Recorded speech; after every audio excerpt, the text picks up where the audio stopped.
We just want to do a quick tip here to show you guys for deadheading your flowers for the summertime. So we're just teaching the sun here. So you can see on the petunias, these ones here, they're already obviously dead. They're all crispy. So as you do, you take it with your hand like that, pull it off, the flower comes off. Petunias are very easy to deadhead. And you can see on these ones here, same thing. No, not those ones. You can see these ones are still closed. So they're new flowers that haven't opened up yet. This is a new flower, hasn't opened up yet. And you can see these ones are all shriveled up. And you can also tell by when you feel them, they'll feel crispy. And again, you just pick them off. There's two more right here, one there. Very easy job to do. No, those are new ones. So again, deadheading is key for keeping your flowers looking pretty good and keeping them continuing to flower throughout the summertime. Or else a lot of times the plant will put energy into a seed, which is what you don't want. It'll slow down your flowers. So always make sure you always deadhead your flowers, no matter which ones. They all need deadheading so they don't grow any seeds. No, that's a new one.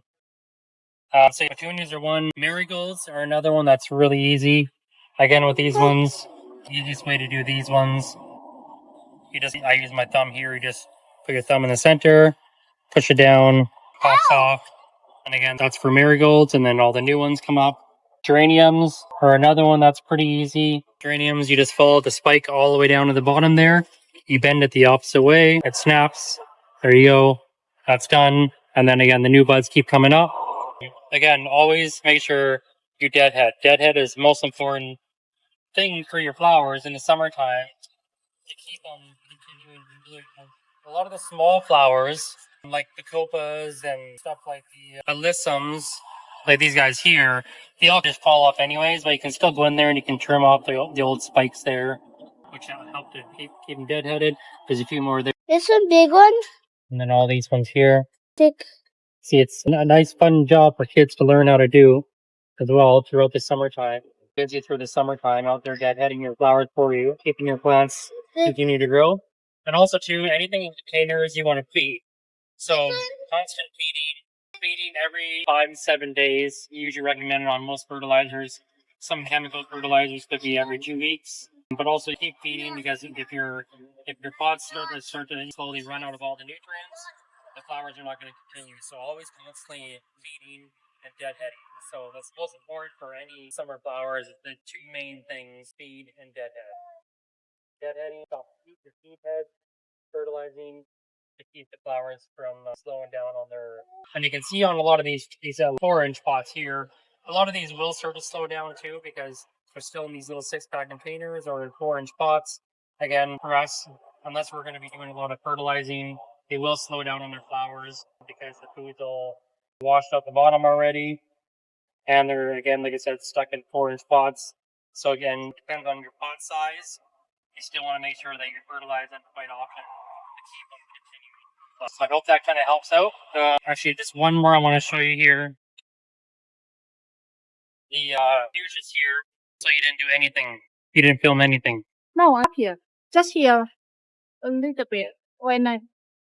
So for any of your hanging baskets or flowers in pots for this summer, or if you have any perennials that bloom all summer, you want to do your deadheading, which again we showed you earlier on some Petunia. Again, here cutting off these old flower spikes that are already finished.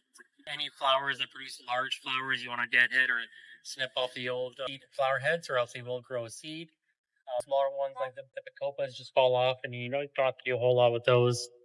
And then when you're fertilizing them, always make sure you do fertilize at least once a week to every 2 weeks.